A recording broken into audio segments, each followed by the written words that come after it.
صرف 6 عربی الفاظ سیکھ لیں، قرآن آپ کے لیے آسان ہو جائے گا۔ انہیں عربی میں ظروف کہتے ہیں، یعنی وقت اور جگہ بتانے والے الفاظ۔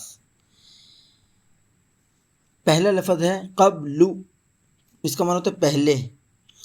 قرآن کی مثال کما کتب علی الذین من قبلکم، یہ لفظ ہے قبلکم، جیسے تم سے پہلے، قبلکم تم سے پہلے لوگوں پر روزے فرض کیے گئے تھے۔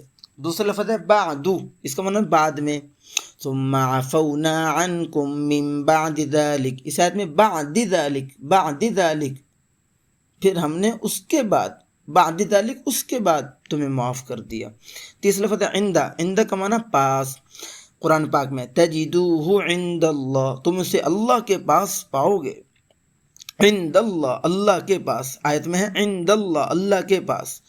چوتھا لفظ حول، اس کا معنی ہوتا ہے آس پاس، وَلَقَدْ أَهْلَكْنَا مَا حَوْلَكُمْ مِنَ الْقُرَىٰ، ما حَوْلَكُمْ یہ لفظ ہے ہمارا، ہم نے تمہارے آس پاس کی بستیوں کو، آس پاس تمہارے آس پاس کی بستیوں کو اہلکنا، ہلاک کر دیا، ہلاک کر دی۔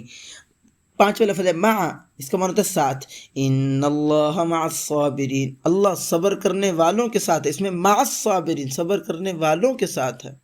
چھٹا لفظ ہے بین، درمیان، بین، فحکم بین الناس، لوگوں کے درمیان، فحکم فیصلہ کرے، بالحق انصاف کے ساتھ۔ ان 6 الفاظ کو یاد کر لیں، قرآن کے سینکڑوں جملے آپ کے لیے آسان ہو جائیں گے۔ لائک کریں، سبسکرائب کریں، شیئر ضرور۔ ان اجرکم الا علی اللہ۔